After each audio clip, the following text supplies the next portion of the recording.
தாய் தமிழ் உறவுகளுக்கு வணக்கம். இடைத்தேர்தலுக்கு முன்பாக ஆட்சியை கவிழ்க்கின்றார்.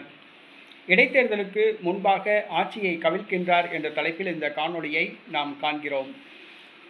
2026 தமிழக சட்டசபை தேர்தல். ஜோசப் விஜய் மைனாரிட்டி ஆட்சி அமைத்தார்.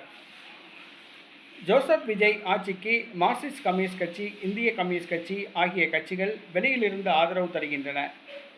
தற்பொழுது மார்க்சிஸ்ட் கம்யூனிஸ்ட் கட்சியின் குரல் வலையை நெரிக்கும் வகையில் தமிழக வெற்றிக் கழகம் செயல்படுகிறது.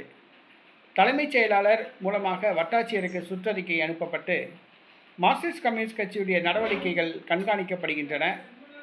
மார்க்சிஸ்ட் கம்யூனிஸ்ட் கட்சி நடத்தும் போராட்டங்கள், கண்டன ஆர்ப்பாட்டங்களில் கல்லூரி மாணவர்கள் கலந்து கொள்ளக்கூடாது என்ற சுற்றறிக்கை விடப்பட்டுள்ளது.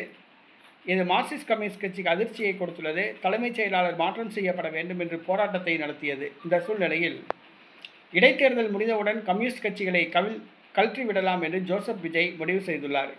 இடைத்தேர்தலில் தனக்கு தனிப்பெரும்பான்மை கிடைக்கும், அப்பொழுது கம்யூனிஸ்ட் கட்சி ஆதரவுகள் தேவையில்லை, பொதுவெளியில் தங்களை விமர்சிக்கிற கம்யூனிஸ்ட் கட்சிகளை கழற்றி விடுவது மேல் என்ற முடிவுக்கு வந்துள்ளார். ஆனால் கம்யூனிஸ்ட் கட்சிகளோ இடைத்தேர்தலுக்கு முன்பாகவே விஜய் அரசுக்கு அளித்து வரும் ஆதரவை வாபஸ் பெற்றுவிடலாம் என்று முடிவு செய்துள்ளன. இடைத்தேர்தல் இன்னும் அறிவிக்கப்படவில்லை. 7 தொகுதிகளுக்கான இடைத்தேர்தல் அம்பாசமுத்திரம், விராலிமலை, மதுராந்தகம், பெருந்துறை, கரூர் உள்ளிட்ட 7 தொகுதிகளுக்கு இடைத்தேர்தல் அறிவிக்கப்பட உள்ளது. அந்த இடைத்தேர்தல் அறிவிக்கப்படுவதற்கு முன்பாகவே விஜய் ஆட்சிக்கு வழங்கி வரும் ஆதரவை வாபஸ் பெறலாம் என்று கம்யூனிஸ்ட் கட்சிகள் முடிவு செய்துள்ளதாக கூறப்படுகிறது.